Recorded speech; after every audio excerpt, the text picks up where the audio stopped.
All right, I'm back. Where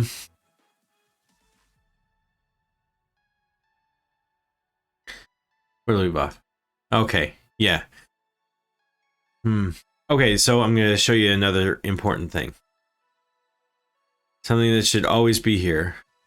Here we are. And isn't, so I'm going to actually add it here. The parking lot. Those of you in corporate America will understand this. This is where your distractions go. Because you're thinking things through, you might come up with a really cool idea, but focusing on it will take you down a tangent away from what it is you're currently working on. So we do the parking lot. You think of it, you quickly jot it down there so it's not forgot, then you get back to where you were. Just that simple. So I actually had an idea while I was on a little break there, grabbing something to drink, and that was that Maerx has early on as trinkets, and they need to come into play here. So there's these various things. I think one was like a pocket watch. Either way, I was going to go look it up. Don't look it up. Pretty sure that's how we spell Earliana. And now I know later I have to make sure that I have them. In fact, they should likely be something that's pivotal to finding Earliana, or one of the secrets. And Earliana is one of Maerx's siblings. He has several siblings because his dad used to get around. He used to have multiple identities, therefore multiple families. Okay. Themes. So one of the reasons why I changed the Shadeling not to be Ophelia's Mister, for her, like to serve her, and actually made him a brother, was because of one of the themes that I have for the campaign is family. Every one of my adventurers, my players, has family as a strong element in their backstory, so it's just a permanent campaign level theme. And if you remember here, I have campaign level themes. So in this case, it's all to do with family.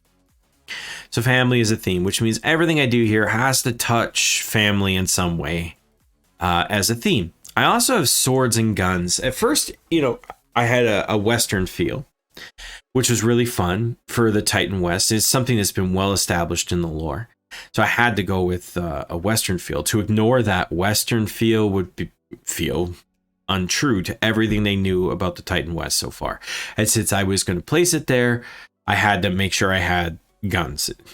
Why use an element again that sticks out as a sore thumb from whatever your theme is?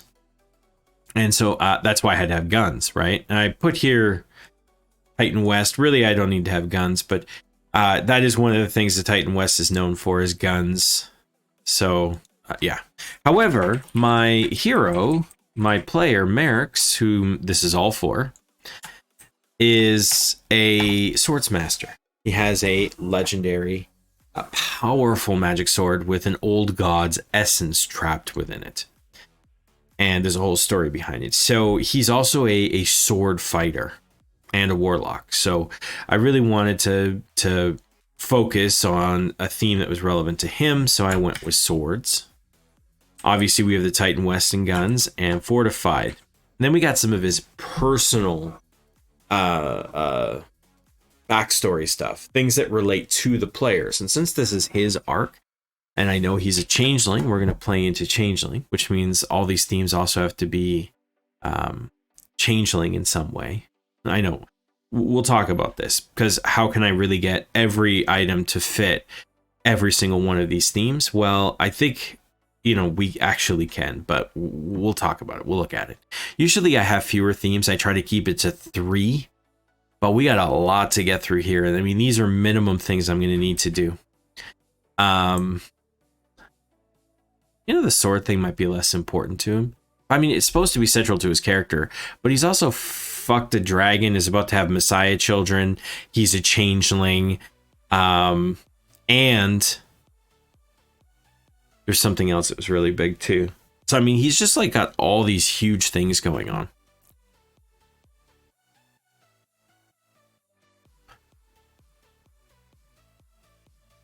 Yeah, I'm not 100%.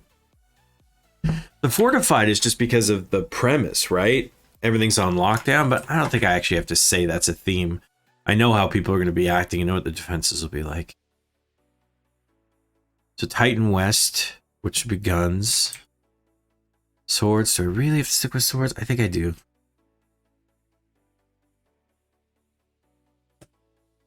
Yeah.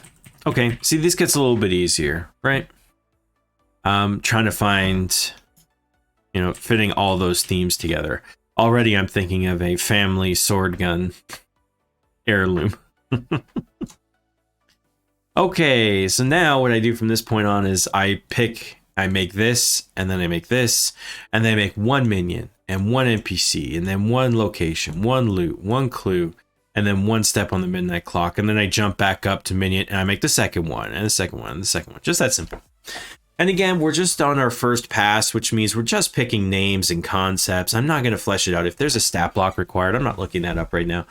If there is a magic item that needs to be generated, I'm not doing that. I'm just going to write down the name and sort of what I think it does, and that's about it. Typically, sometimes when I'm doing this, honestly, I just, if nothing comes to me right away, I just sit here like this and I just think about it. And I kid you not, my brain will generate scenes and imagery and, moments of potential like badassery that I can think of and try to then suddenly form a story around it. It's an incredibly lucky gift that I have. I think it's part of my ADH brain. It just starts generating concept art of all different kinds, and then something hits, triggers, and I can get creative really fast.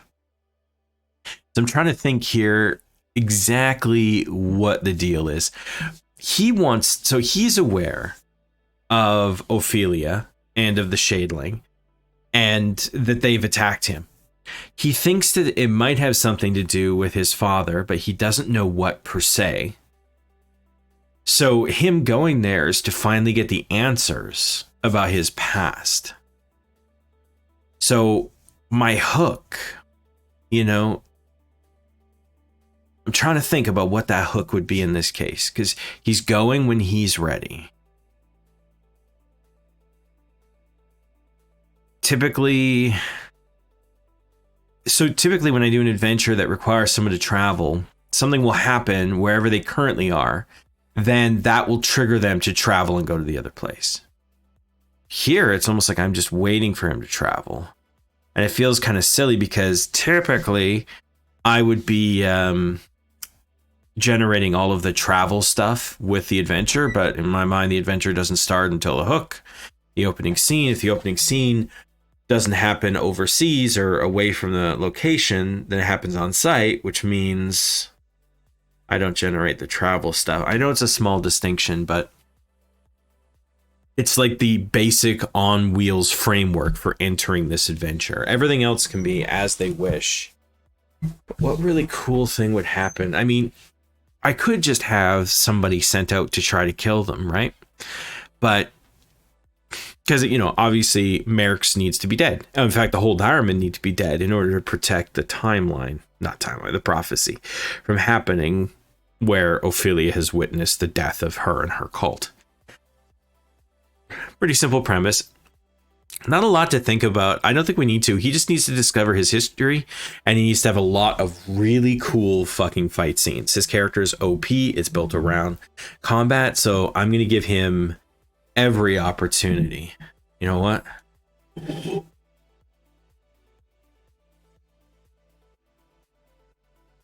So when I say swords here, you know what? I'm simply just going to say Maerx.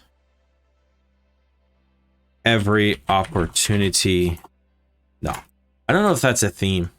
We'll get back to the theme of swords, but essentially I just want to know that given every opportunity to look badass as fuck. I think that's important that we keep that in the back of our mind here as well, is that we're going to give them some incredible fights. They need to be badass. I need him to look really, really cool. So whatever his abilities are, they need to be particularly effective. Lots of opportunities to use the ones that he's good at. You know, changeling stuff, Shadow of Moil, his ability to see through, you know, darkness.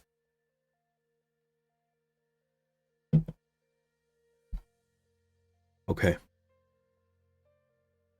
What does our opening scene look like? How do we know from our opening scene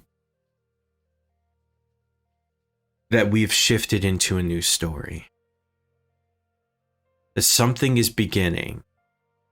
Some people will say this is a point where we have to put in our dramatic question, you know?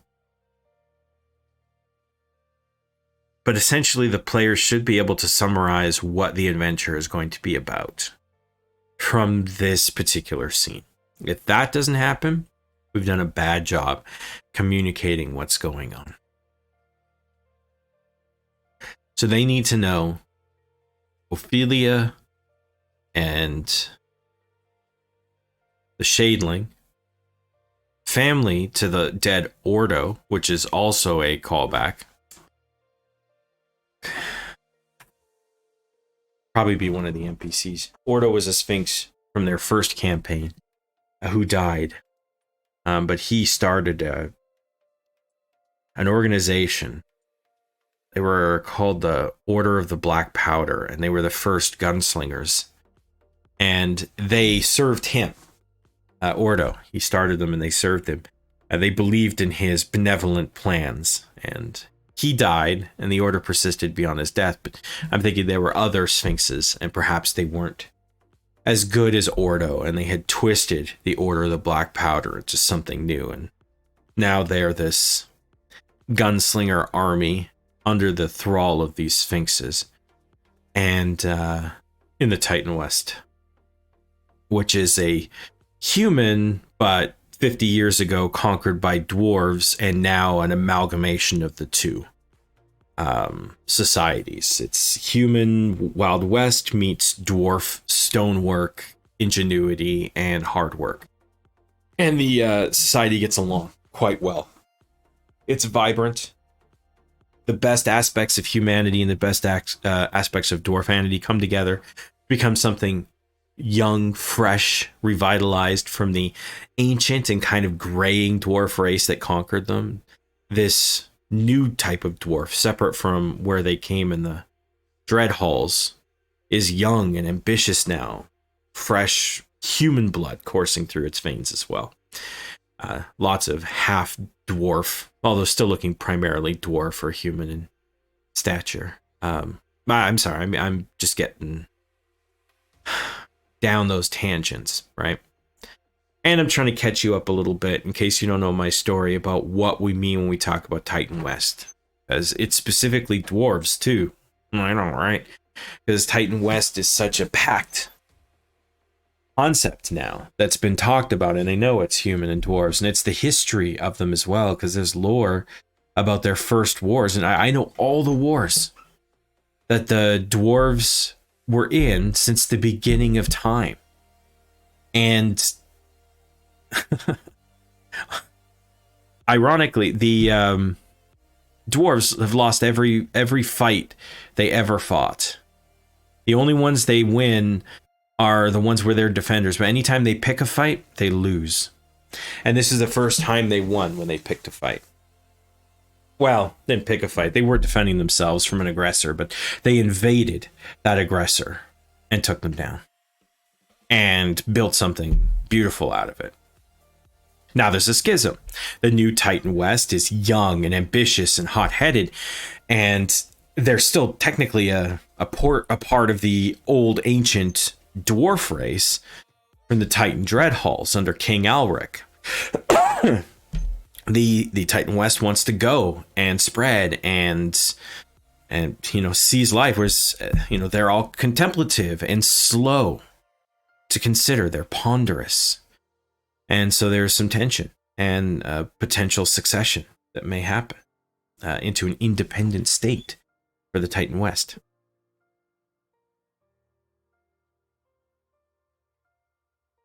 But I'm just wasting time. I said this could be done in an hour, and just explaining everything is slowing it right down. I don't know.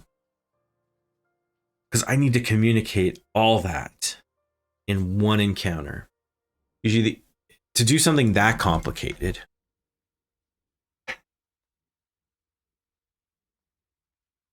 usually I send a message. Somebody who explains everything carefully and then somehow turns into a fight.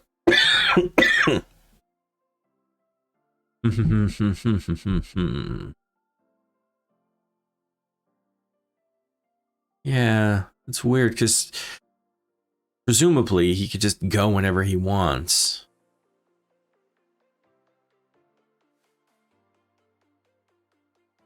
But let's think about this. My head's doing that thing where it starts generating concept art for me. I'm seeing a dream. A vision. I mean, we're talking about fates and sphinxes that can see the future. Oh my god. How is sphinxes and prophecy not a fucking theme? Because it clearly is. It means now things have to fit into Titan West, family, swords, prophecies, changelings, and Jin. Oh, this is gonna be rough. Okay, where was I? Maybe Maerx falls asleep. He's in his head. Some kind of terrifying dream. Maybe he's reliving a moment. Maybe it's like this is a gift from Fei Lin, the goddess of prophecy. Well, she's definitely got to be an NPC. It's actually prophecy. I should say fate. I'm not sure if fate and prophecy are the same thing. I'm pretty sure there's a subtle nuance there that we could sit here and philosophize about, but philosophical meanderings aside, let's get back to it. Some kind of dream fight, maybe? Sphinxes like to trap, hide, block the path of. They offer their insights to those who can best them. Contests, riddles, perform feats. Are they doing it here again? If it was an attack, they want him dead. Trapped's no good because you can always get untrapped. They want him dead. It's not like they're going to trap him in a mental dream prison.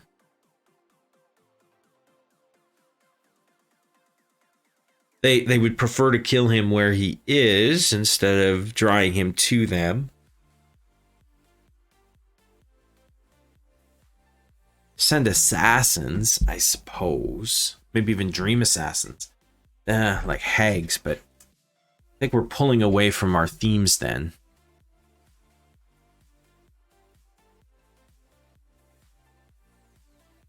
I mean, unless it's dream snipers. Not quite Titan West, but maybe a long-range rifle shot. Could look kind of cool. But not like 5 mile away fucking special forces. Or maybe there is an assassin that's sent after them.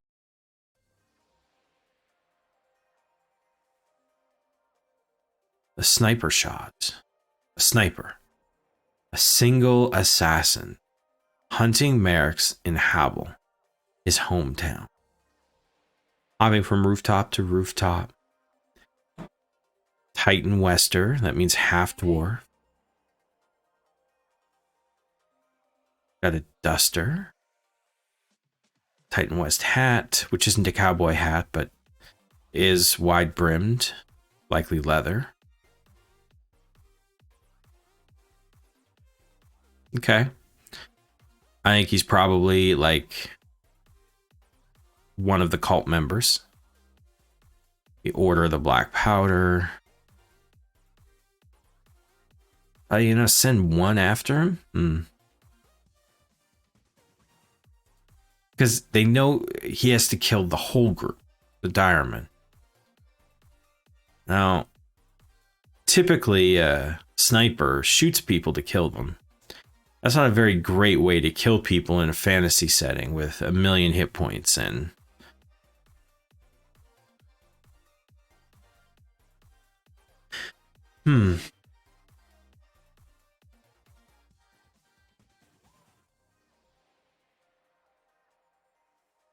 In one of my other games, I had a large sniper rifle, the kind that requires a tripod and like stabilization stuff, those giant guns that can barely be used by a person. And I called it the power word kill. Because theoretically, and I was going to treat it the same way. If you had less than 100 hit points and it hit you, you were just dead. Right? That was how big this ordinance was. Could do that here. It's so hard to play against. I mean, when we talk about hard and soft moves, powered by the apocalypse, that is as fucking hard as they come. Because they don't get a chance to save. A sniper should be, if it's going to be dramatic, either just discovered at the last second, one person sees it, I mean, the hope is that you get shot. And I can't let that be the end of one of our characters.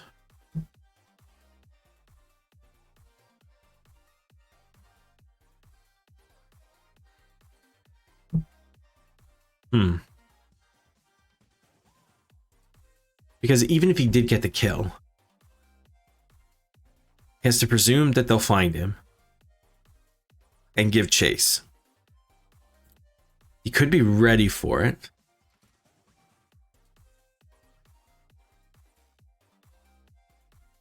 I'm just trying to think about what readiness this guy would have. Here's the other problem. I said earlier I wouldn't make any stat blocks. Right? It was a promise I made for myself to help save some time. Thing is, I'm suddenly inventing mechanics that just don't exist. Insta killing, I gotta remember that. If I don't put in a stat block, I gotta fucking remember it. So I am making a stat block. And I mean, I want to, but it's so hard. So much extra time to do that sort of thing. And it takes us away from D&D. I should be able to use what's available and get the desired effect, but I'm starting to like D&D dislike D&D as a game system the more I play it. It's restrictive and broken. But hopefully the 5.5 rules will fix it. But cautiously nervous.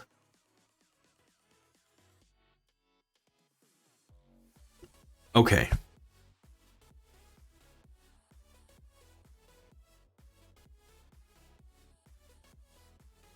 I think it's a death trap. I think that when our sniper is involved, he is going to trap them in something. I like the idea of a crazy machine.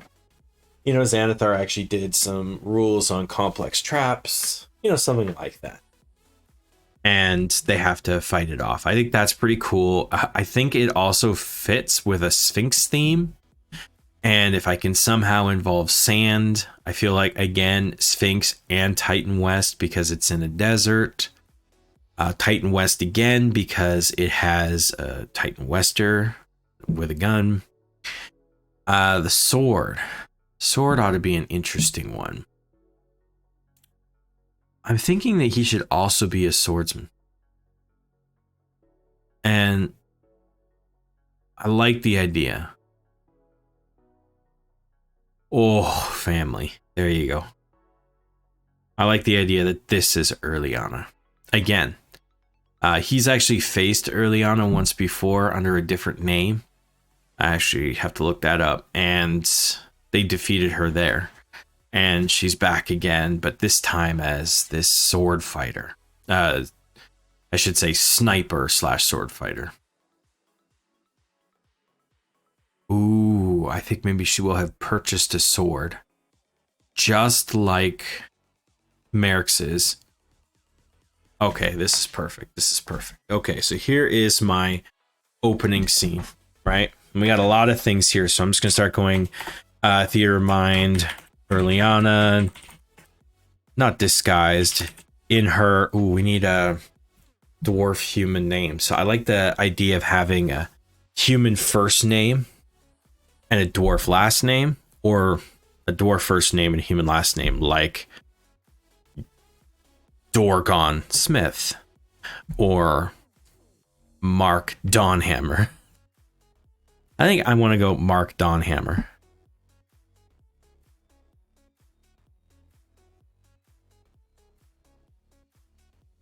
Yeah, I think that's what we're going to do. Mark Donhammer. A Titan Western sniper. Assassin.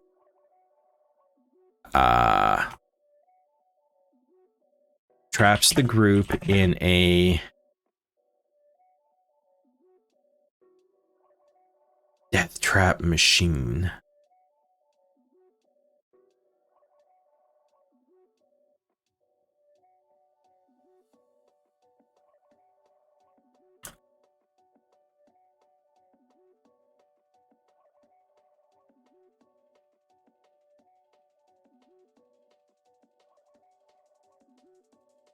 A sniper rifle things to be a little tricky. Yeah. I'll figure that out.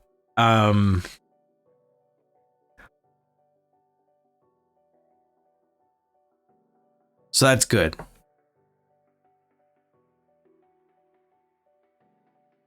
Family. I do this sometimes just to make sure I'm actually doing it.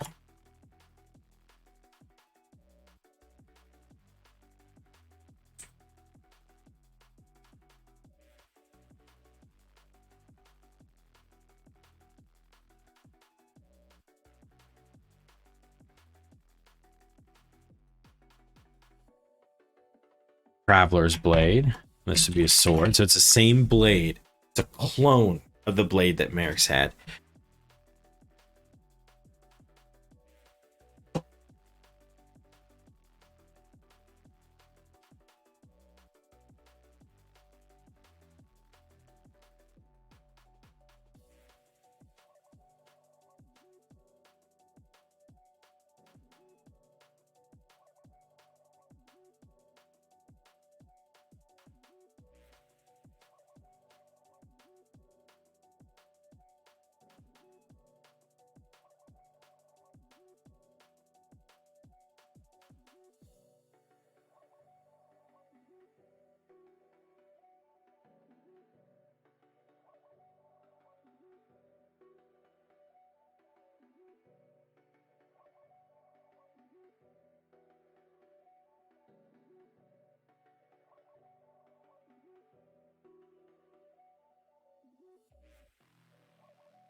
Yeah, so you can see what I'm typing here, but essentially Earliana is a half changeling, half demon. Maerx's father slept with Lady Blackwell, who was possessed by a demon at the time, knowingly possessed and consensually possessed, so that together they could make demon babies, essentially half demon babies. In return, she was going to be given the power and political authority that she always wanted, and well, she did. She was mayor of Habel, and eminent, new and powerful individual, but our players ended up killing her when she attacked one of them, or I should say the demon in her attacked one of them and revealed their plan.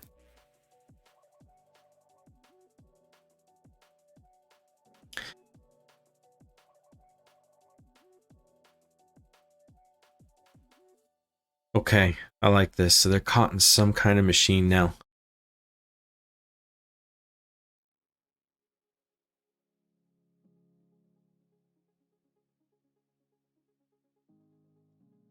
I think the trap should be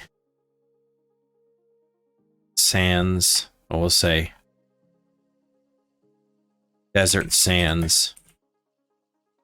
Filling a vast container like an hourglass. Come on, we gotta get them in there and trap them.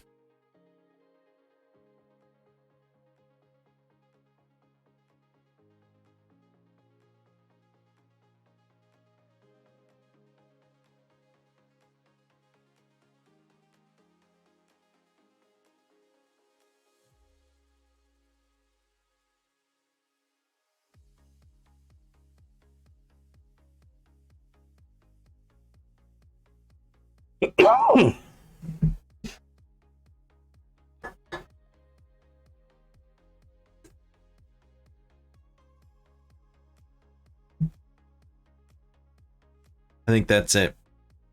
Now, I got a lot of planning to do for that opening scene.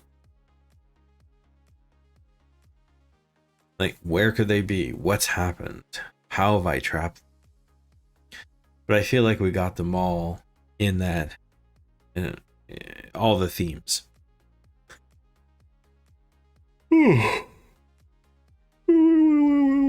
Sleepy. So here's a question. Who's the monster? Ophelia? Shadling?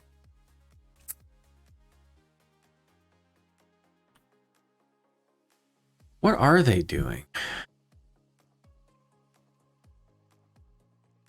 with the cult? Well, what's their goal?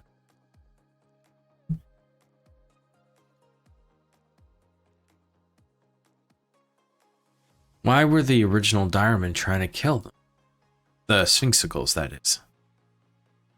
Likely because they're evil. So what were they doing? What are they doing that's so evil? I like the idea that Sphinxes like to be pampered, taken care of. They prefer opulence.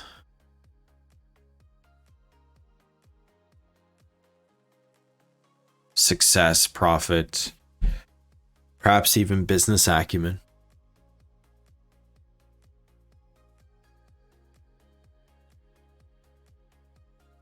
I think that's it. They're just seeking treasure.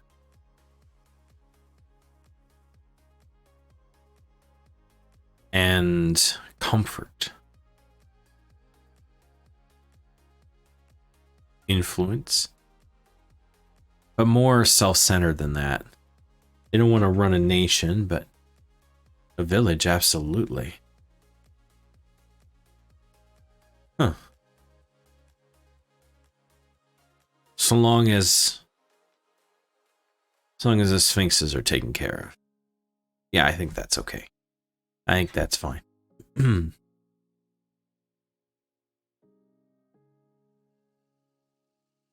Yeah, I think then that means that the monster is Ophelia.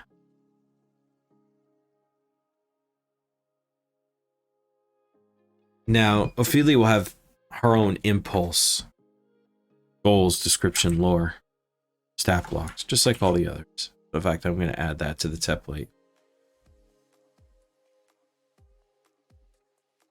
All right, I'm just going to say name. I understand what the concept of monster is. So I think here, the impulse, the goal.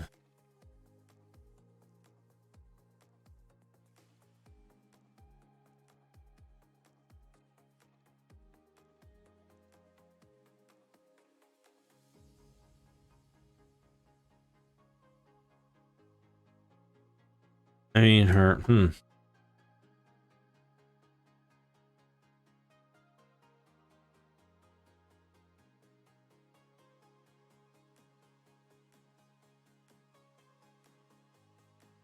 Yeah, she wants to kill them. We know a little bit about Ophelia. We have it up in the premise. Driven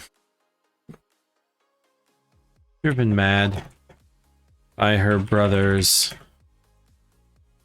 by her brother Ordo's death at the hands of Gregoire.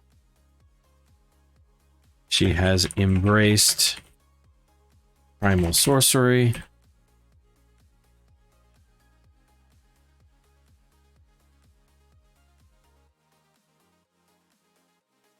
Seeks to become immortal.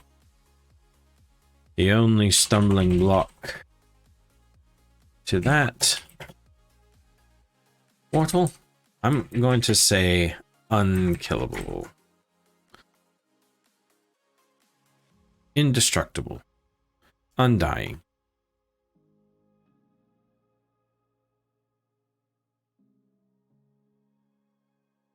Division which shows the dire men killing her. There we go. That's her lore so far. Powers are foresight. We're just gonna say far-seeing.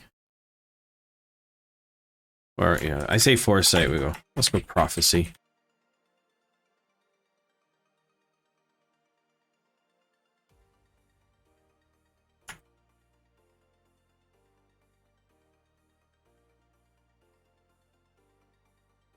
Messiah.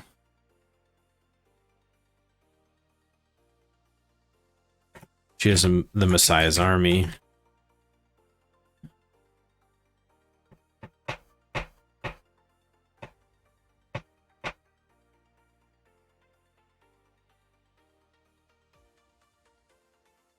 Ornamency.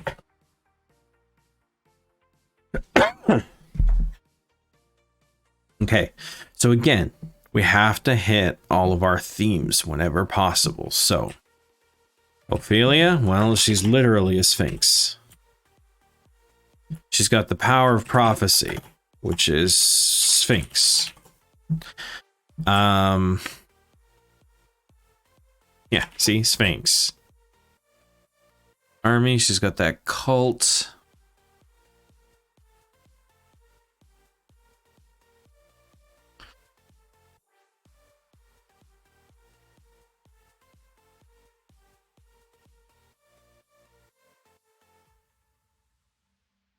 Armed with blade guns. Gun blades.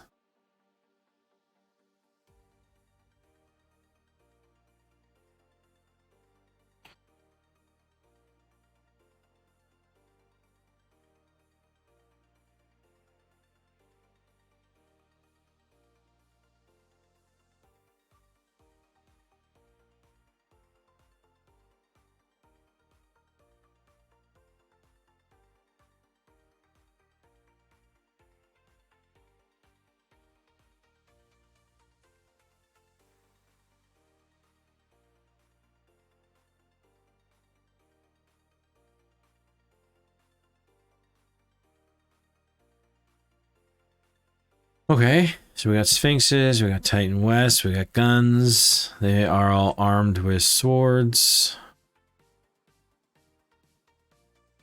Oh, yeah, see, but that's one of her minions.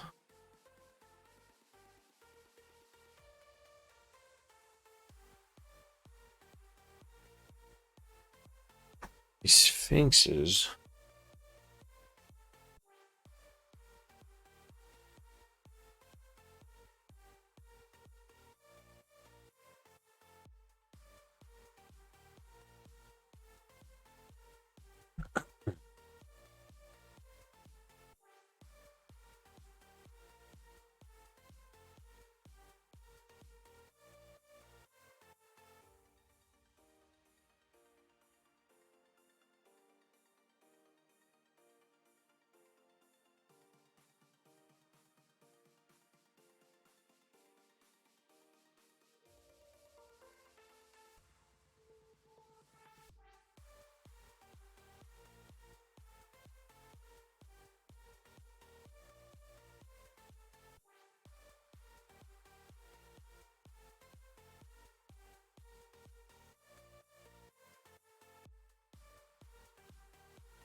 Okay, so she looks like a tabaxi.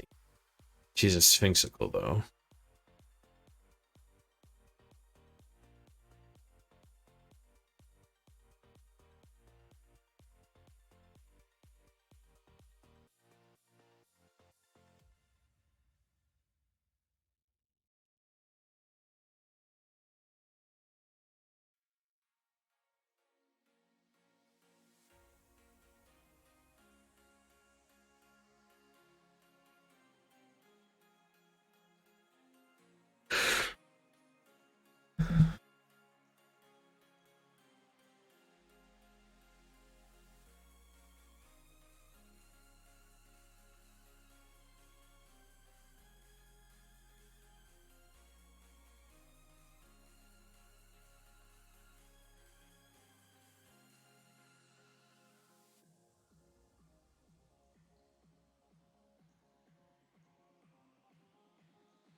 Towards guns.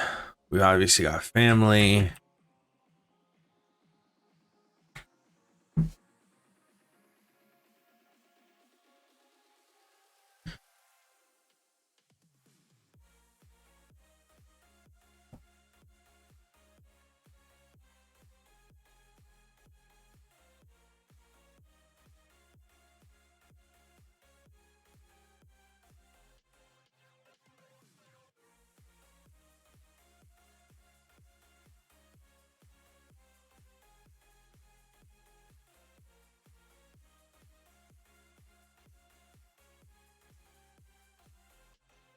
Brother, huh?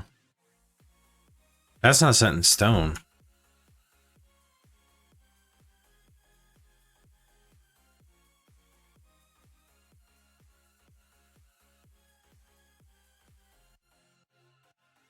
Son.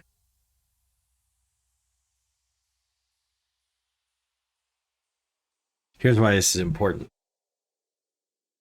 Had a child with Raish. Quicksilver Kid. Actually, I'm just going to say Jin.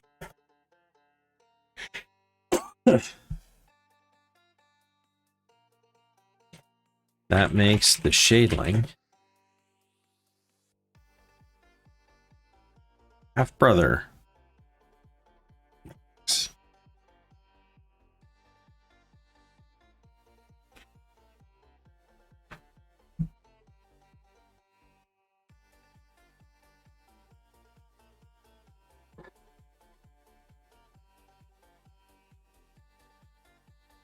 Family.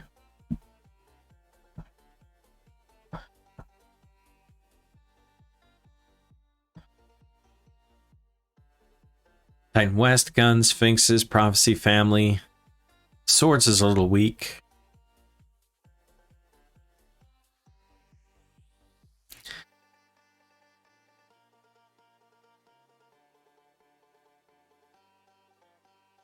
Unless she fights with Raish's sword.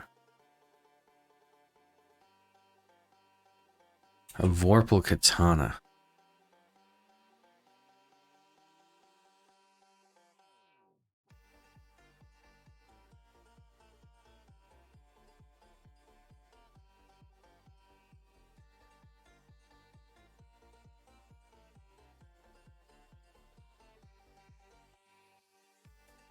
which reveals changelings.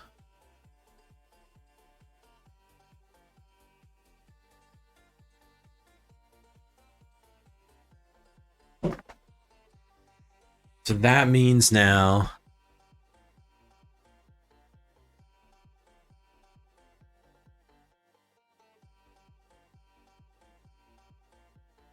Shadeling killed his own father.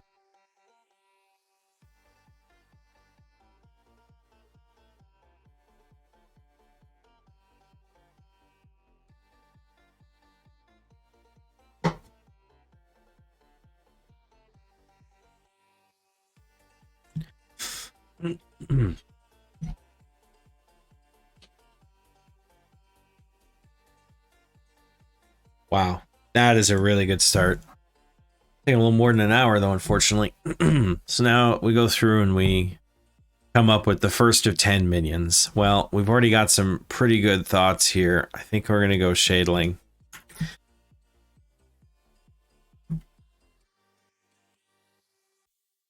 The Shadeling. Impulse and goals. Fix his broken mother.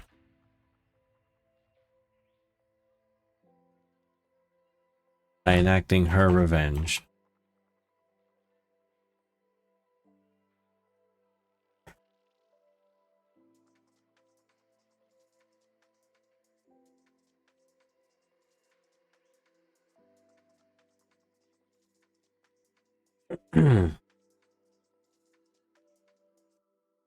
Description and lore.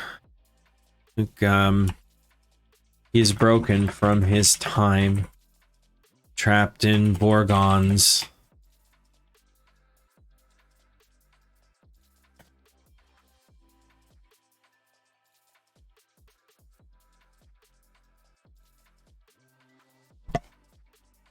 Psychic Githyanki snare.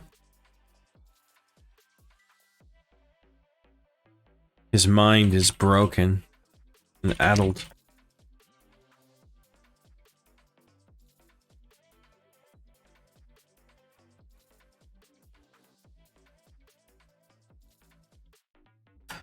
Alright, so that's it for description and lore so far. Powers. Now, he is a paladin. I actually have a stat block for him from before, so let's start there.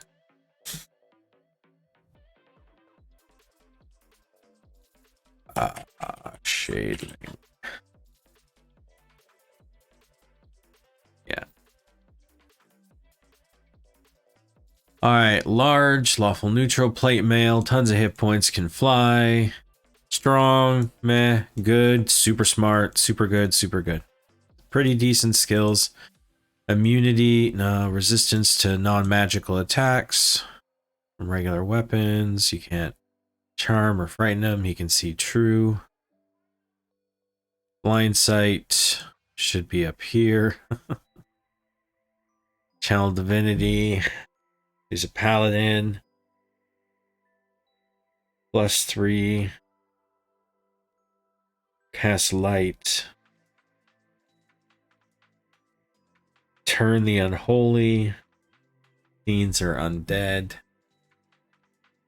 Divine sense. Fine. Divine smite's even better. Inscrutable. Can't read their thoughts. Play on hands.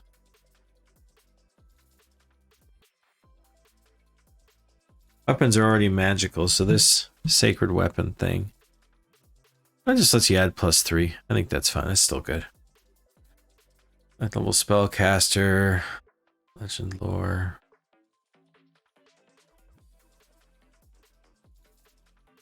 It's using charisma, huh?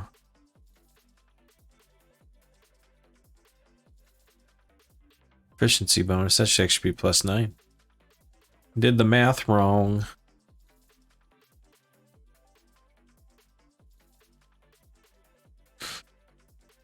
It's a little sneaky. Braid Lance. Portents. Boss teleports and casting spells. This is pretty good.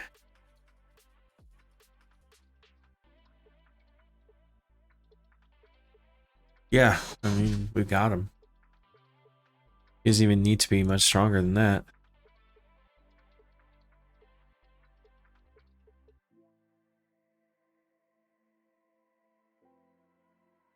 So it kind of gets our power. This is stat block loots. That's good for now. So we got the Shadeling. Okay, now we got NPC.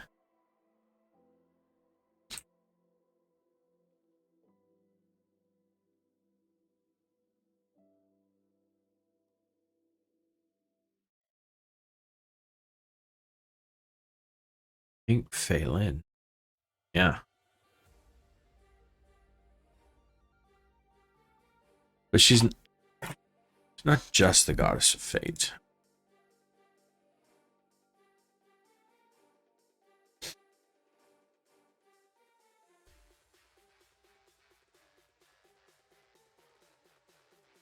Good and water.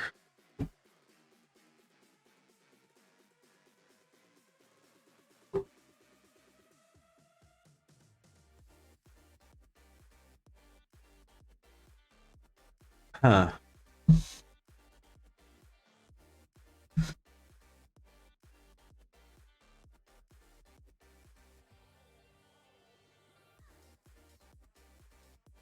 Motives are inscrutable. Yeah, she's hardly an NPC then. If even I can't determine what activeness she is taking, then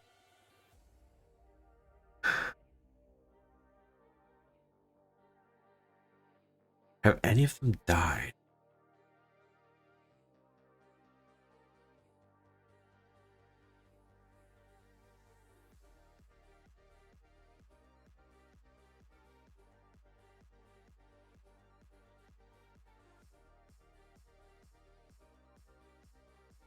Bring them together.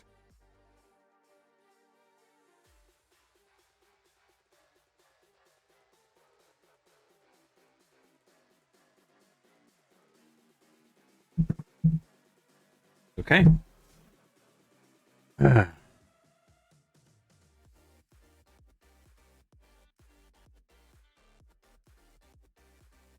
said only because I know all of her lore in the back of my head. Everybody does.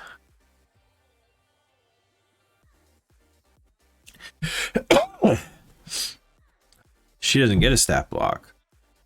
Actually, she does.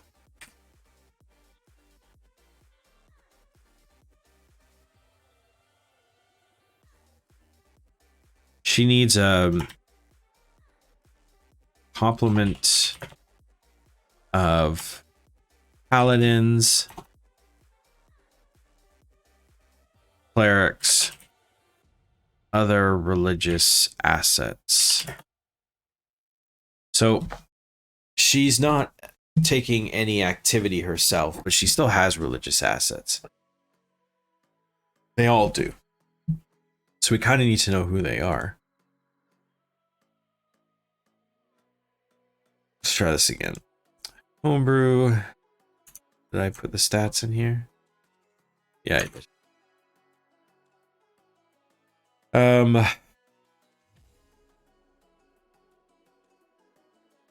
Ring of the Golden God. No. What did I call them?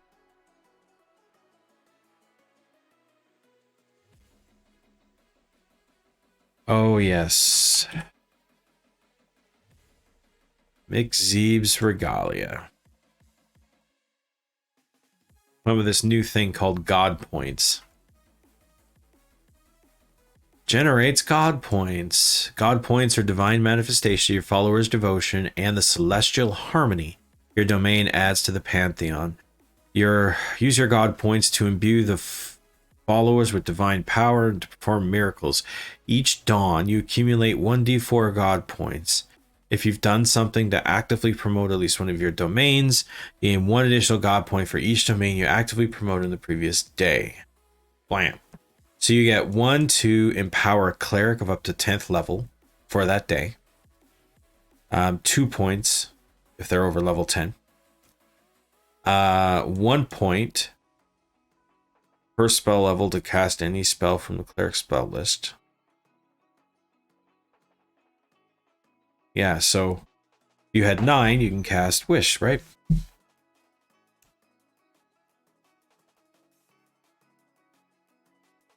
Yeah. I don't know how balanced it is, but you know, it's a good start for me anyway. Create an angel with a point cost of 5 times the CR of the angel construct you want to create. You can only do it once per year. 3 points to cast teleport, 50 points to imbue a paladin's eidolon with power.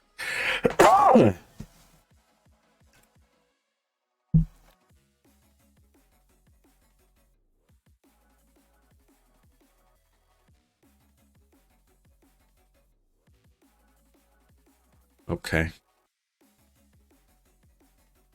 So I need to consider what clerics, angels, and paladins Phelan has out there.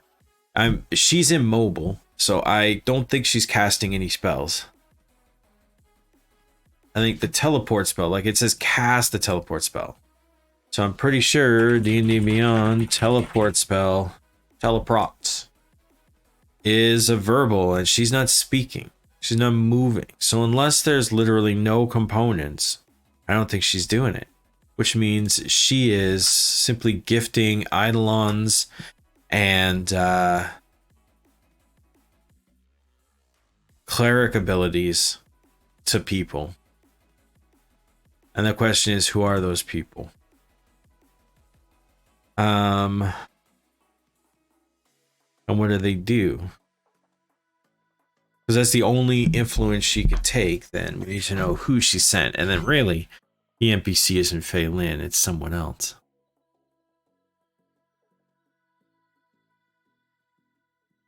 It's 50 years, eh?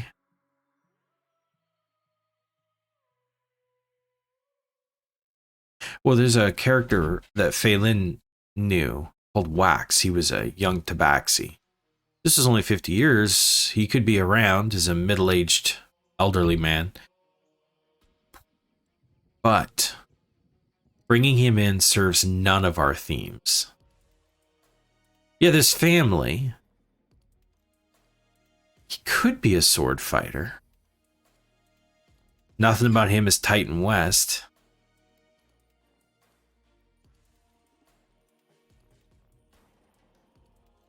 At least nothing was. I could say Titan West now.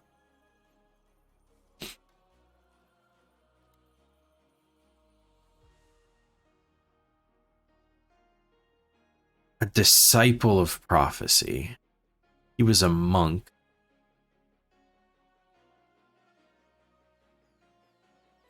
Fei Lin was more than the goddess of fate, though. She was also the goddess of good and water. So having a splish splash monk could be interesting.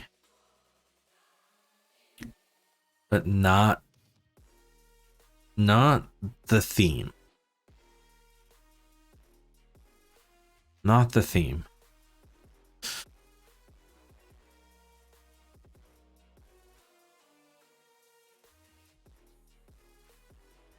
Now, if he embraced Titan West culture, guns and swords, Fei Lin's family,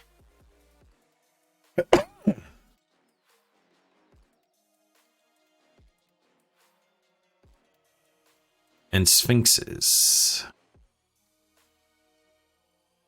Okay, I think we could do it. I don't think this is Fei Lin at all. This is Wax. Let me get a little bit of info about Wax. Not Lost Ones.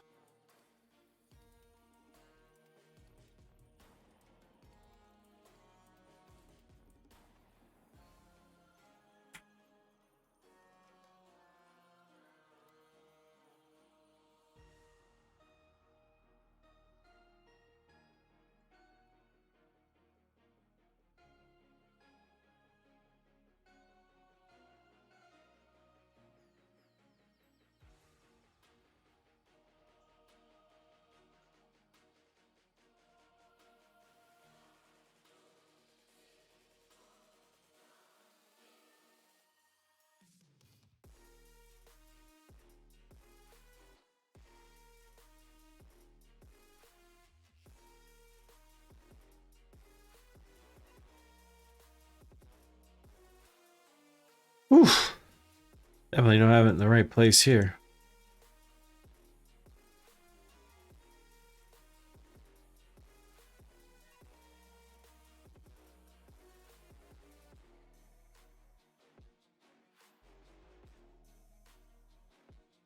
Yeah.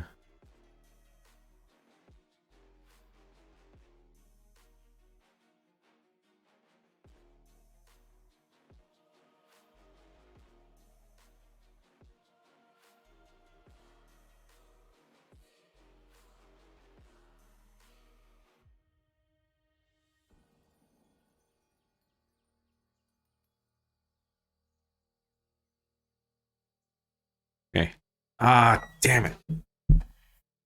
A really cool, fate-based, level 20, elderly tabaxi monk.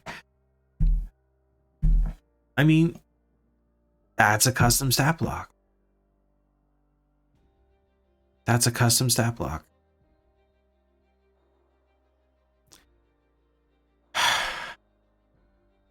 They're all custom stat blocks.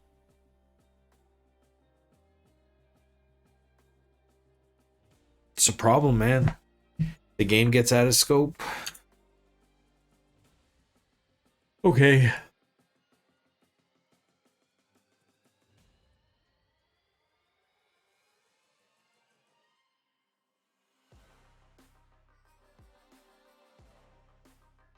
Baxi monk in his 80s. Well, it's 50 years ago. He wasn't 30. He was only 8. So in his 60s.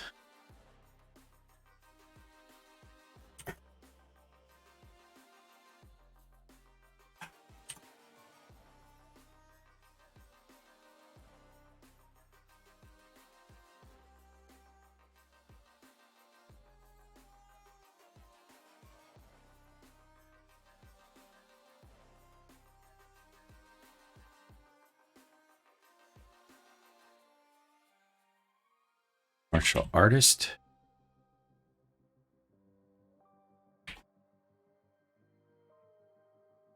Portents.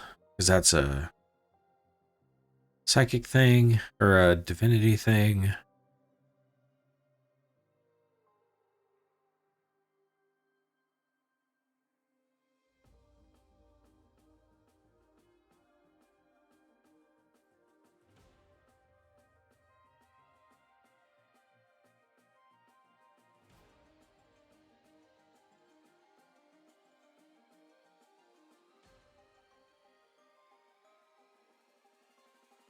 Gankata.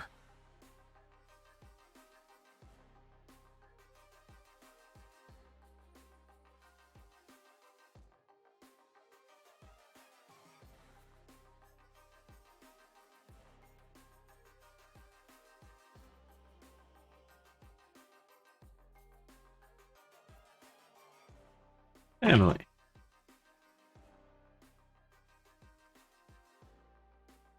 Fate. Prophecy. Family.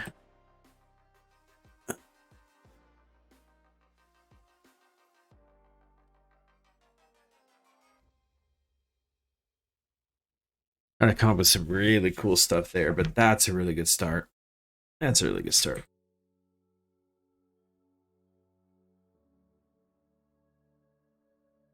Good locations, huh? Well,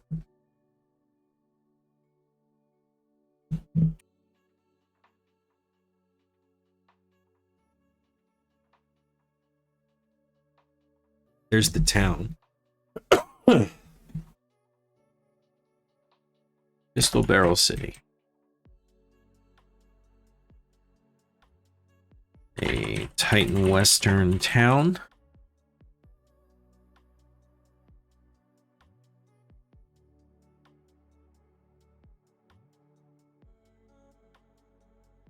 With 100 citizens.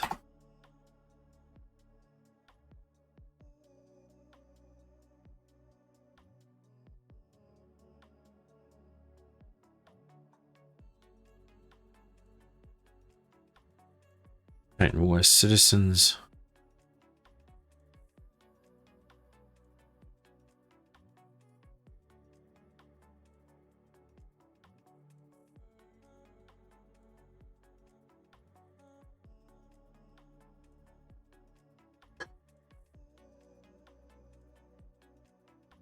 Aimed in the sword.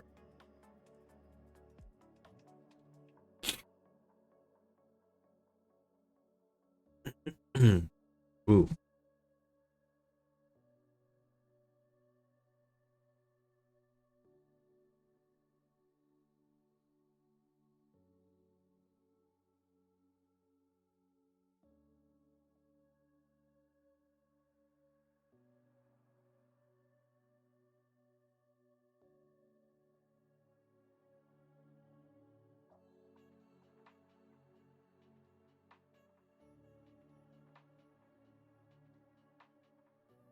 Nice. Really working in those themes.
Yeah.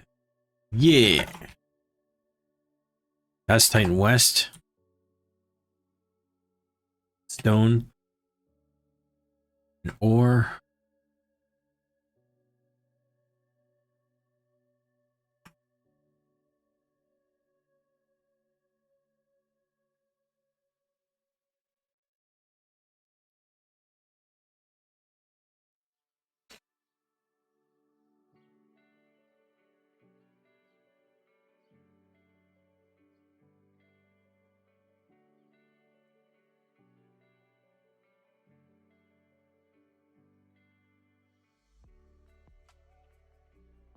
On long arms. The long arm is another word for sniper or long range weapon.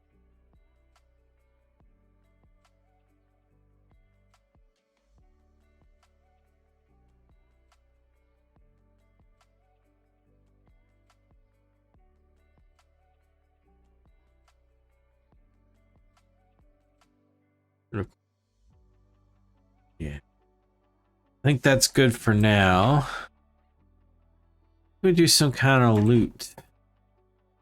Same sort of thing here. Would be something really cool to own. Obviously a sword. Obviously a sword. Did I say mithril katana?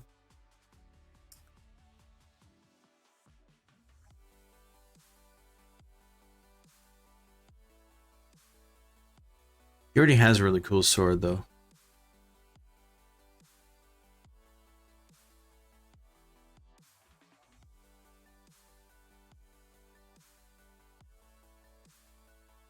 A primal pistol? That could be interesting.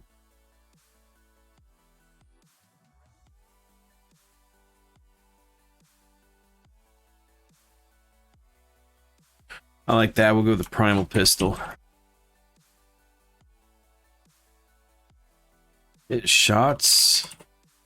Increase your mass, making you heavier with each hit. Reduces your movement.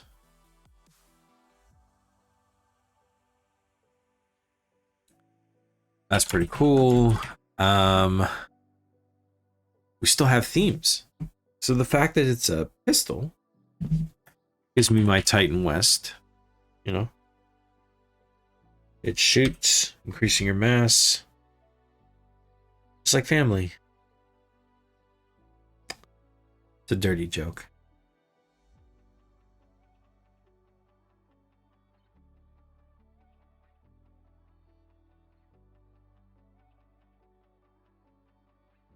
It affects, so primal magic is raw physics and potentiality. So mostly gravity, a little bit of time.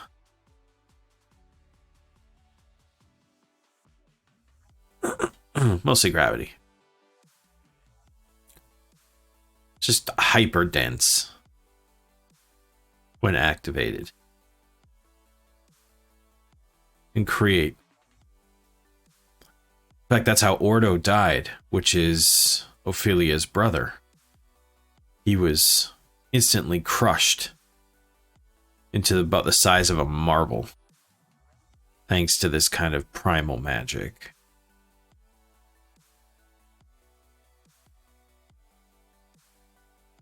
Not sure how we're going to put family in it. I guess if it is Shayling's mother, is her pistol. I guess it would probably be named after or somewhat relevant to the family. It's like a family heirloom at this point.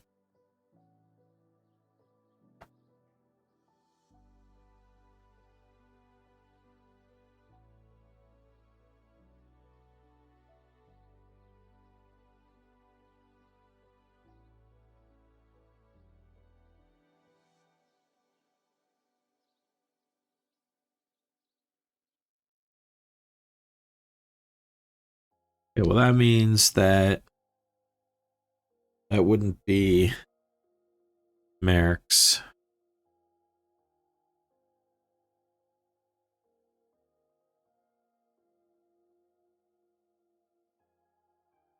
What's family heirloom?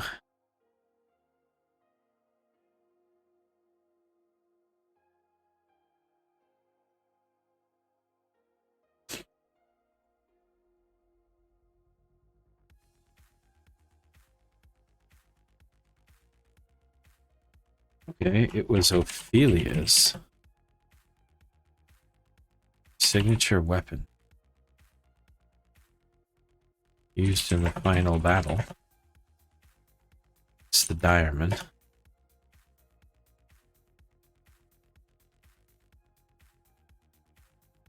Do them all.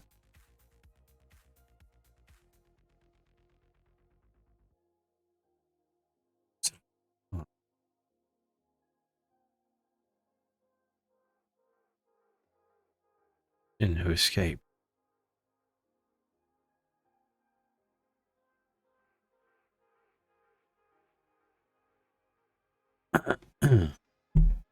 Yeah, okay.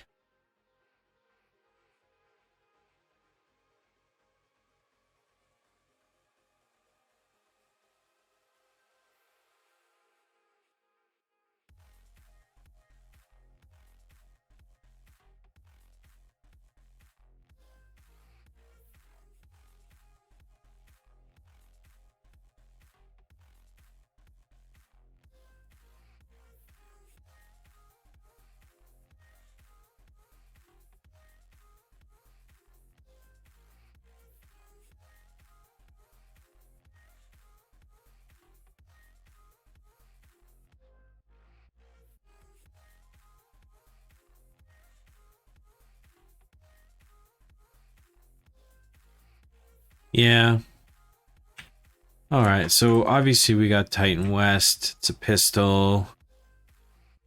It's a family heirloom. So we got our family now.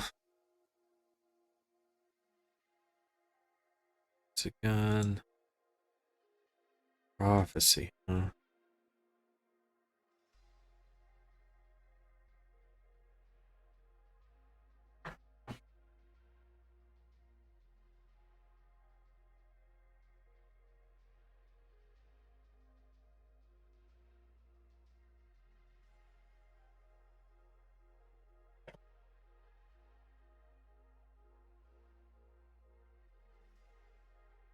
Yeah, I like this. In Ophelia's vision, he is always killed by Jin.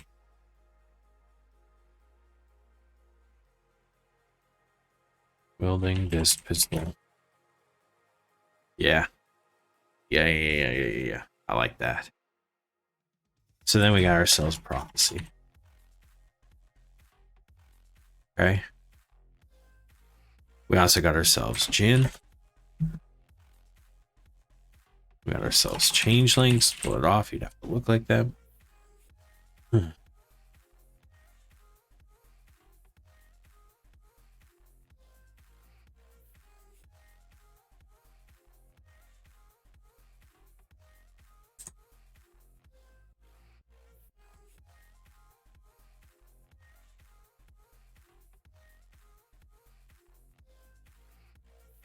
Wow. That's pretty cool. Clues and lore. Like I said, I added this. This wasn't part of my original concept. I think it's too new. Like I'm not ready. I'm still creating it. I just made the lore right there. So here's the thing about the midnight clock. It talks about what happens if the players aren't there. What terrible things will happen that will change the world, or at least the world for our players. Thing is, in this adventure, nothing. Nothing that wasn't already happening. She's trying to secure her continued existence, to become immortal, to protect herself. How's that a problem?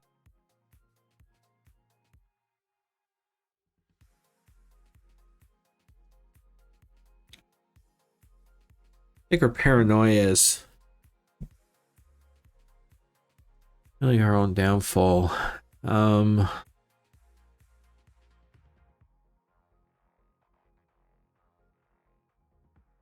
find this one a little trickier. Normally, I never have a problem with the midnight clock. But here, she's not actively going after anything.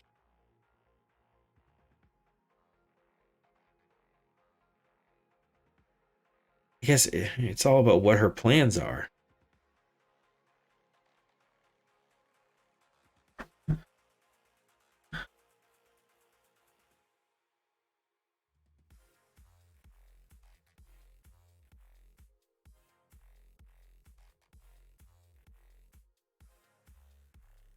Huh.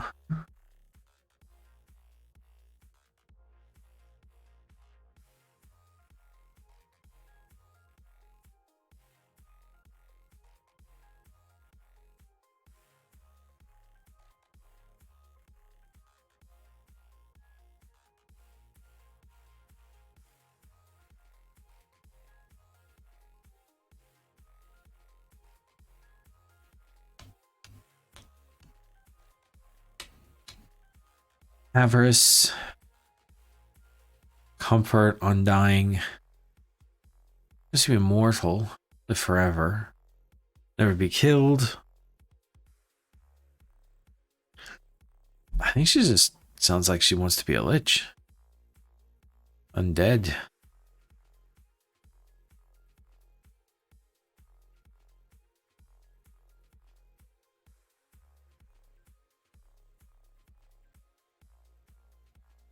Yeah, I think undead. Nope, can't be undead. Not in our theme.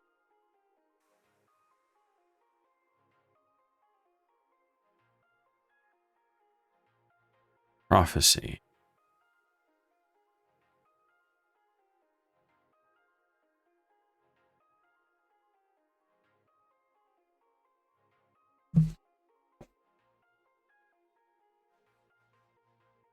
See. What is her goal? What do we know so far? Her brother was killed by Gregor. It broke her. Her son's mind marred. In a battle, with his brother, Jin's son.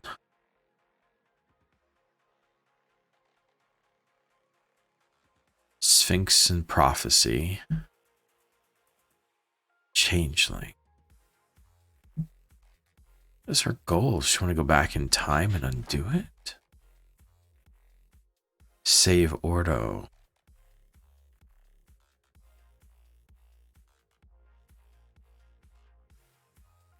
Resurrect him.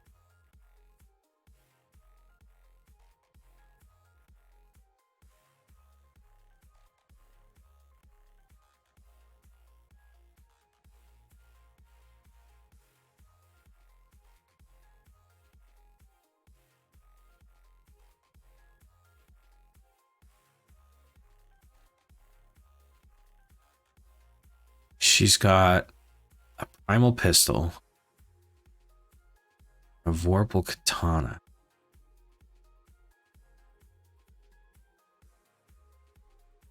Primal pistol is a family relic.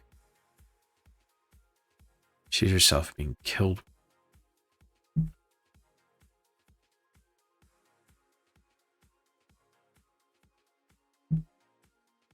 Can travel in time.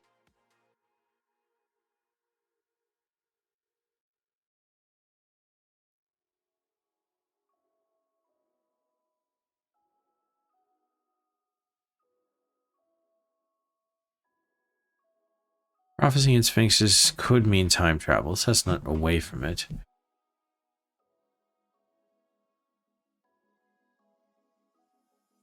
Perhaps they go back in time to the moment when Ordo was killed.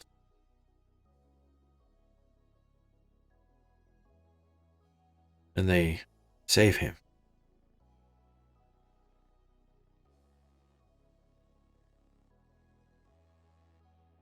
Our players could fight alongside the Lost Ones again.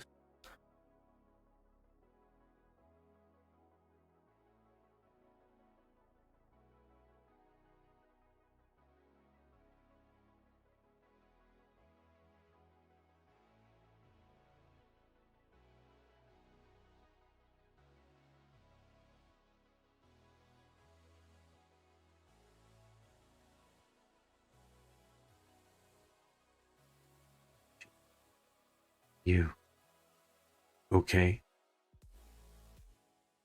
Sorry. My brain, it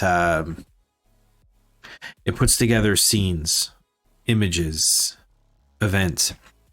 In my head, I was kind of picturing what it would look like in cinematic anime style for them to suddenly show up and be fighting alongside the Lost Ones. And then how at the end of that fight, Alaric, who wouldn't be there because Adam probably wouldn't come play his character.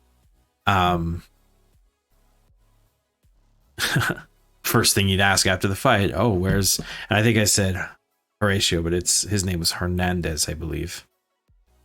I gotta double check it up. I don't remember what that guy's name was. Either way, they had a fling, I think. And he was one of the Order of the Black Powder. And fought side by side with Alaric and the Lost Ones when Gregoire attacked Ordo and when Ordo was killed in that fight.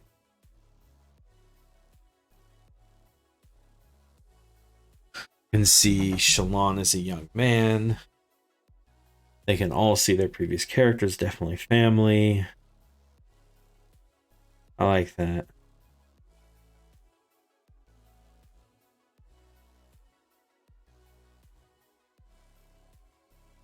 Lark had a cool sword. They all had cool swords.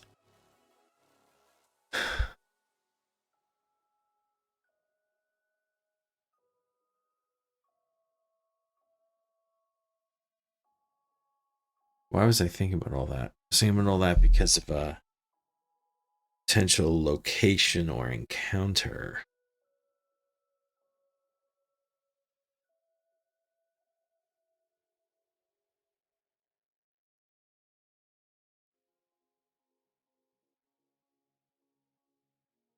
How it relates to the midnight clock is a little unusual.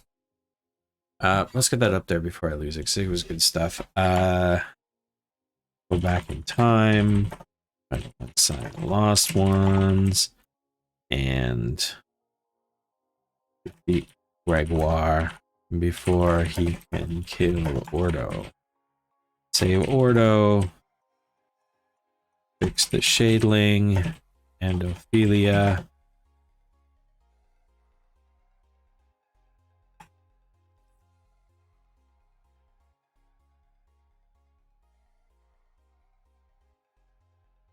Save the original Direman. Shooting Shin. Save Erliana. Life torture. There's a half demon assassin. And the Shadeling.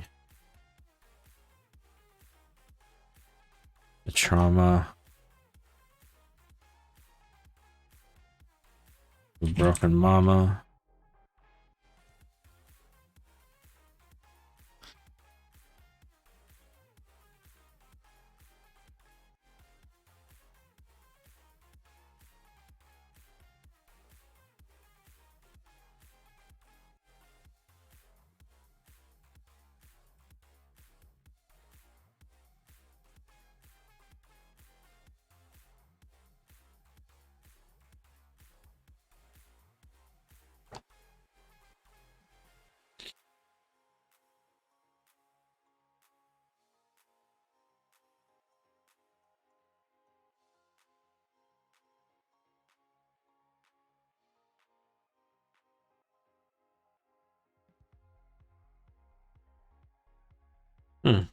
Yeah.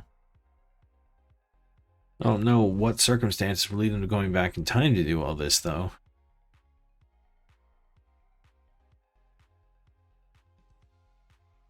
But you know what? I don't mind.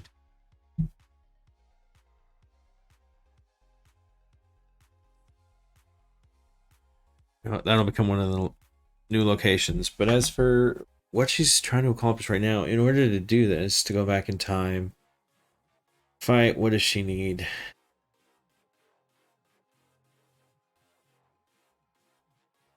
She needs calm skin juice.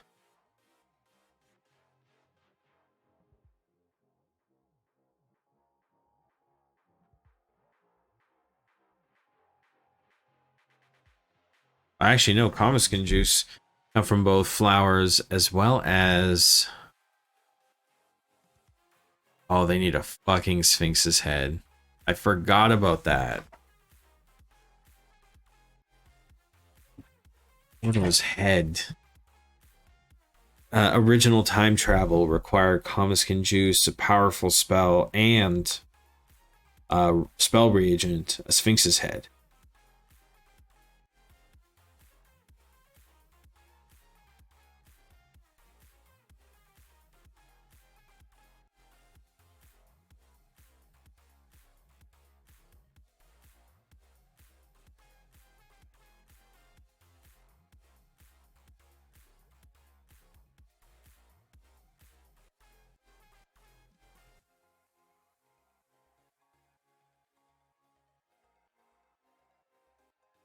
Yeah, whose head could they use? Ophelia's. Shadeling.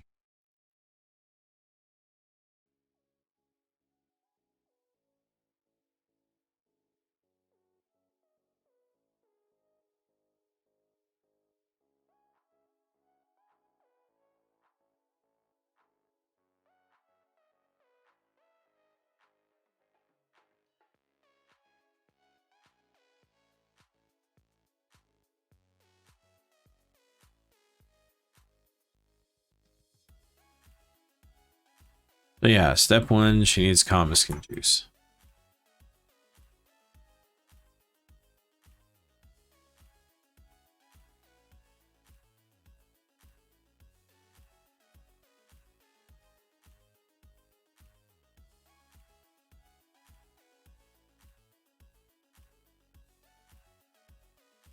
You have to do some more thinking on that too.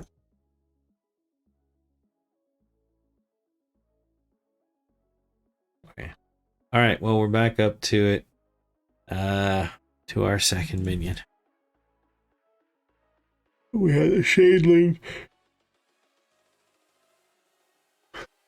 He's broken. We had some ideas up here. Ordo being one of them. Oh no. Ordo would be likely neutral.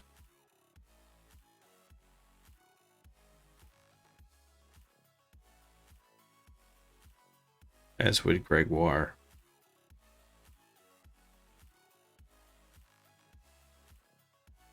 But not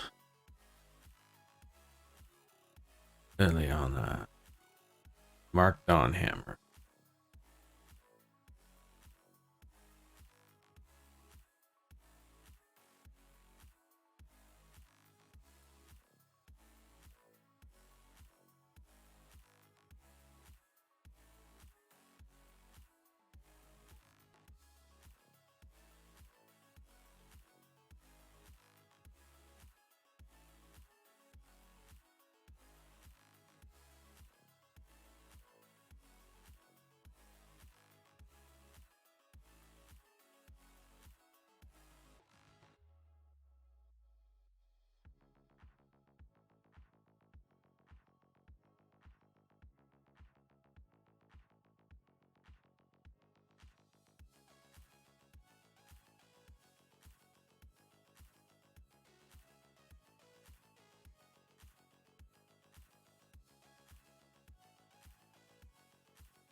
What was I looking for again?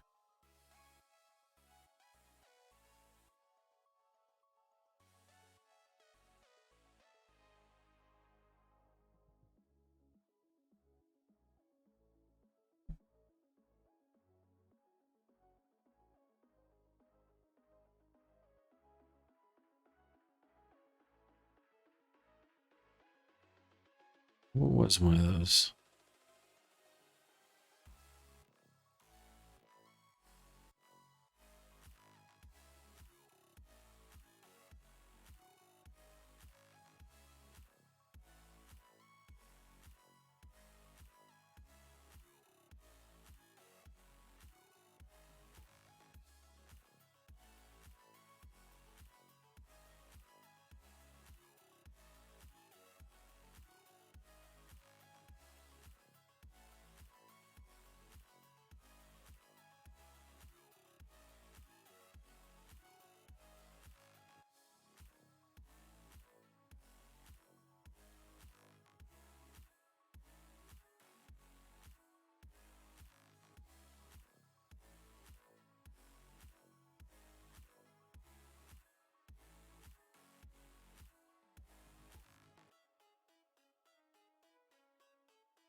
Okay.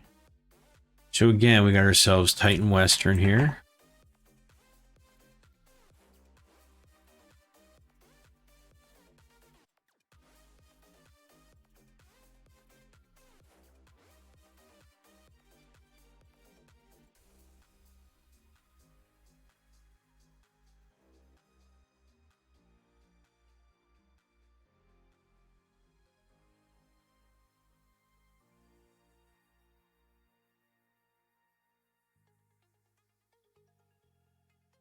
They didn't get much in the way of prophecy here for the hook, but okay.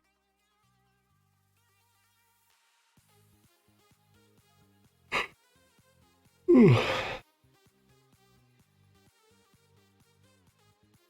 we'll go with that. So let's see here. Wax would likely be an ally.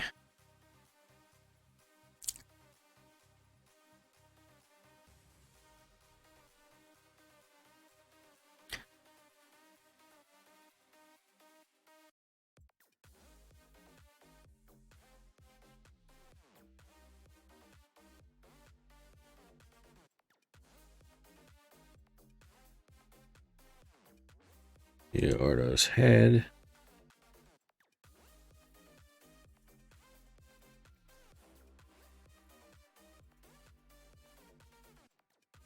Yeah, I got will.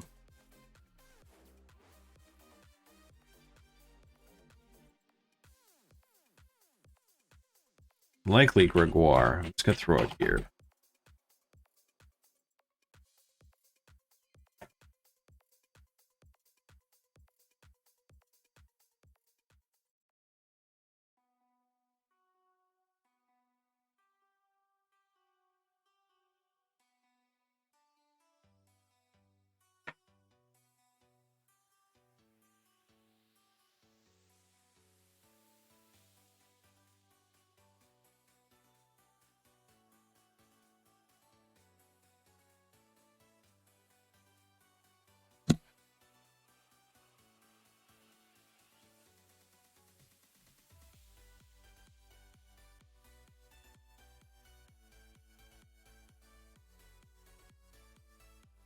Uncle to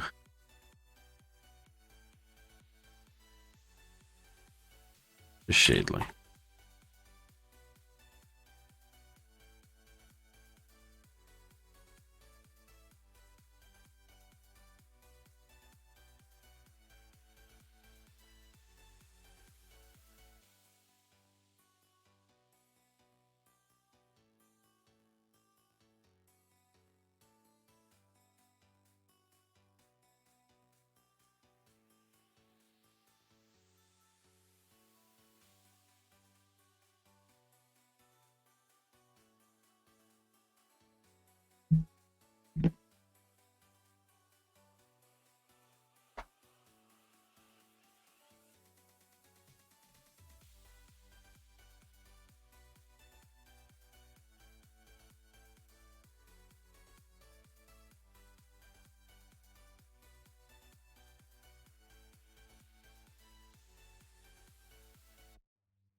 Yeah, I like that. We got ourselves, obviously, family.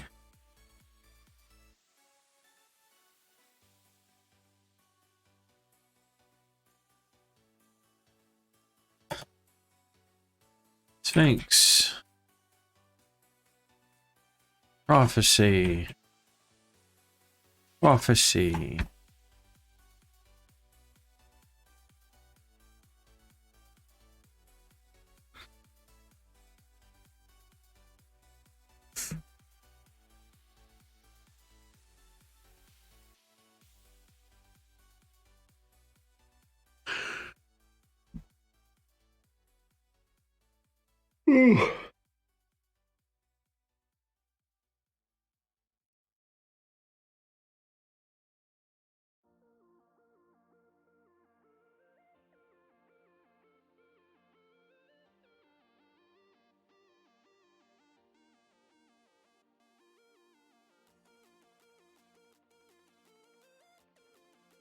Yeah, how do we get him to be Titan West?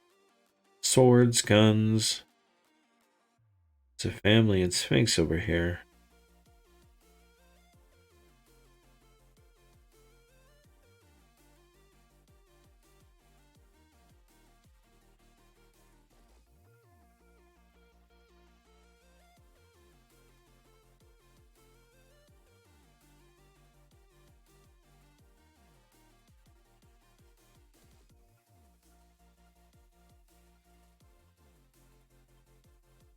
Hmm.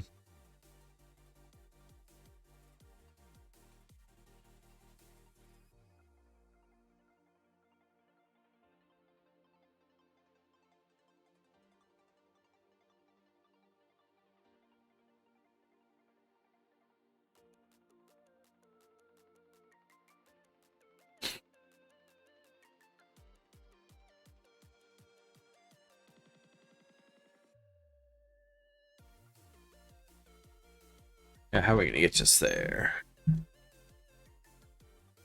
Titan West. And swords, guns and swords.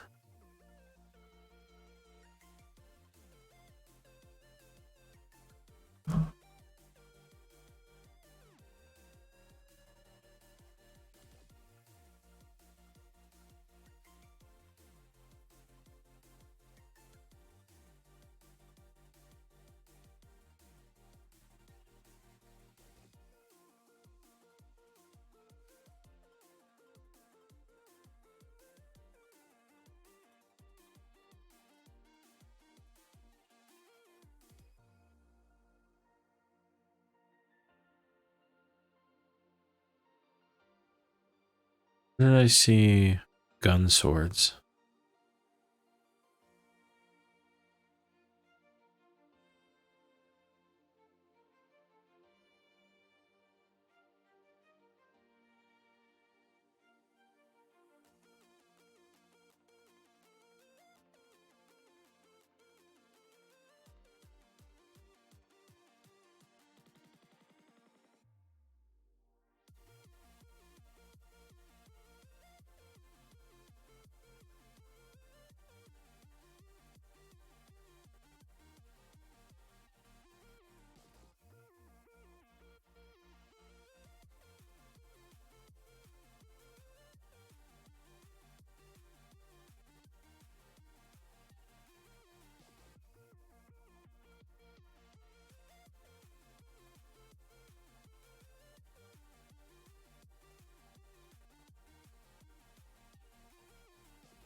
Patience.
Yeah. So I think that gets the family.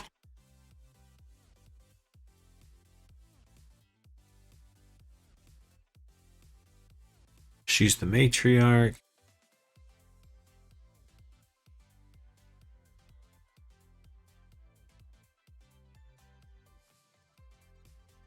Family.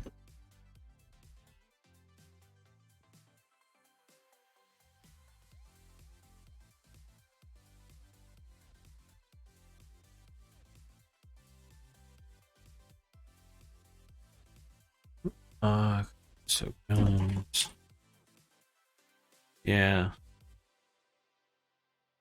Oh yeah. I think that's me. That's Sphinx. Okay. So we got the plasma pistol, which is kind of cool. What other cool things can we have here? Of value.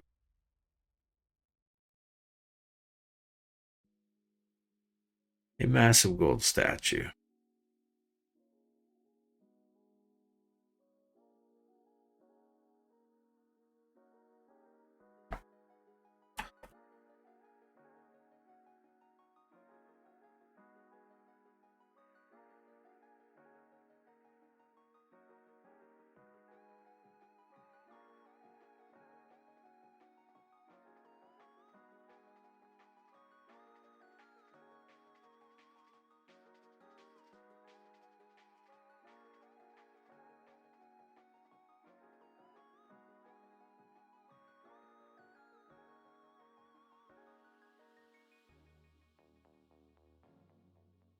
Yeah.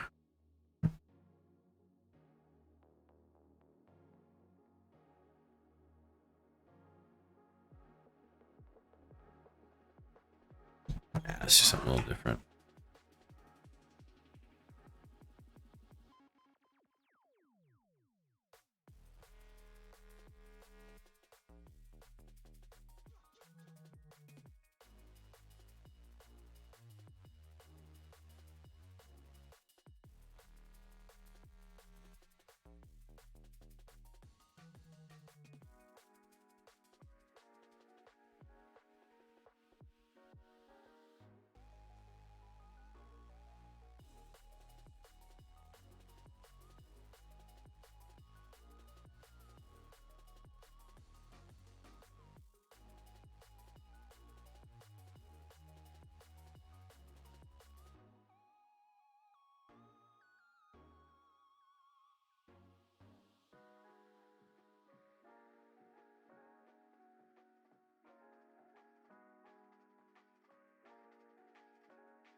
The stereotypical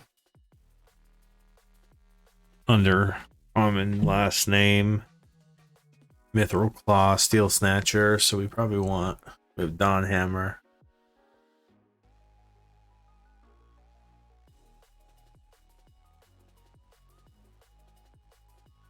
Rockbiter.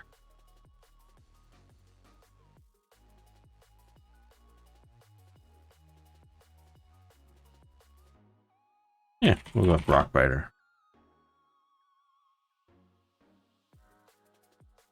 Stephen Rockbiter.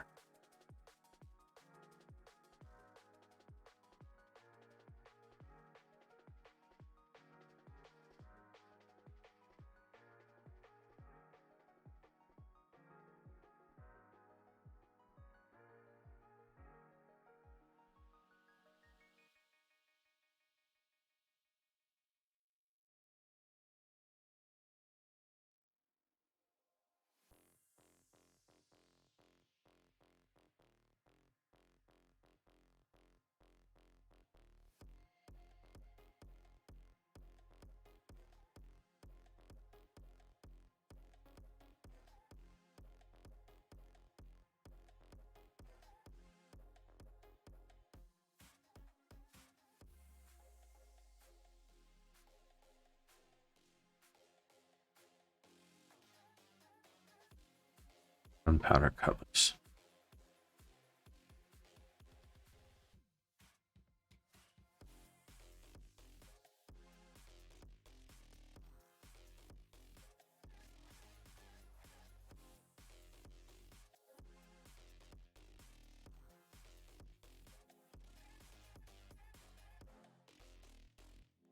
Gun, sword, and a gold sheath. Doubles the Sphinx's body. Sphinx. Titan West.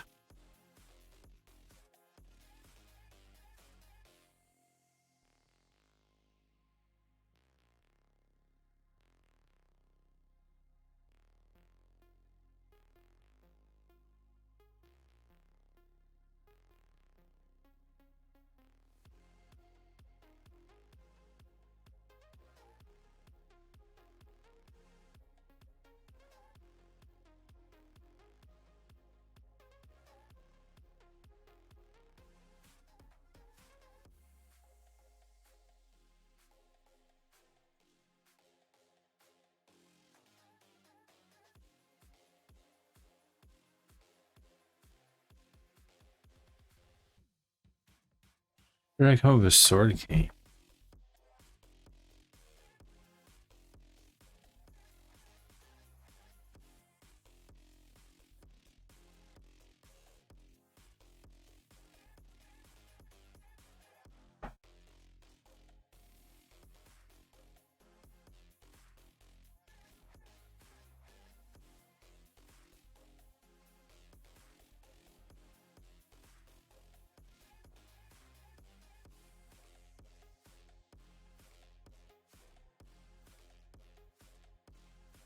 Wonderful.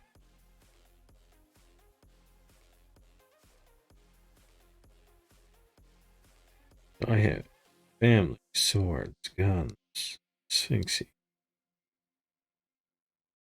Wonderful.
All right.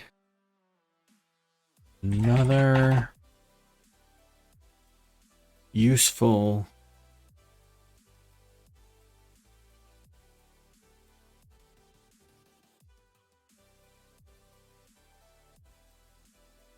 minion.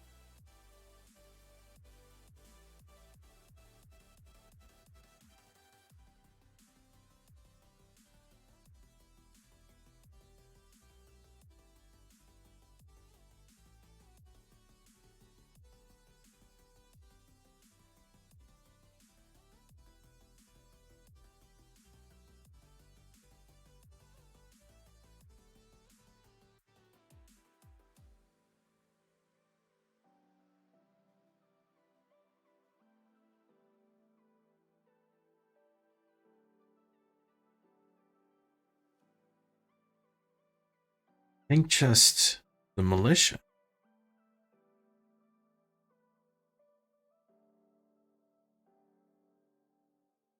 Messiah's army.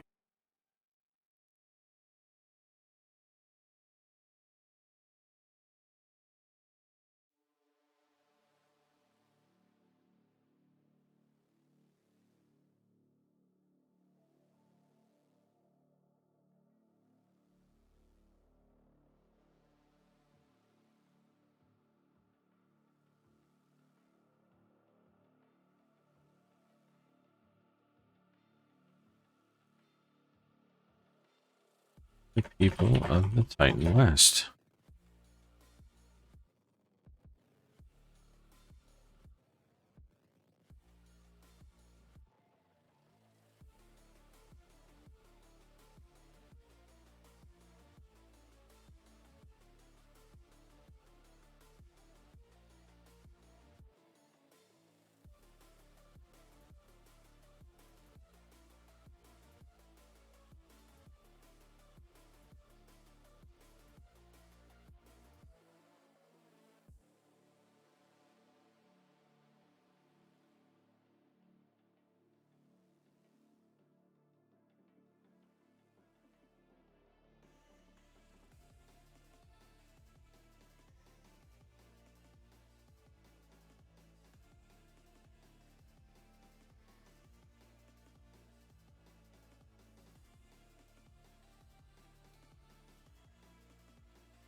Yeah, I like that.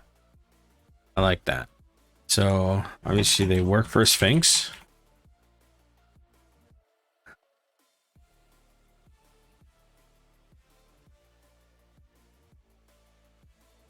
Yeah.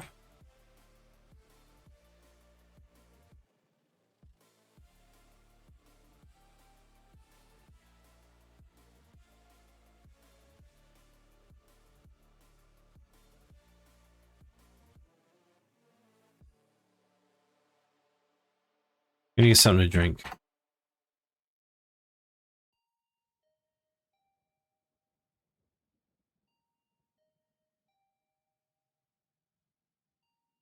Weird.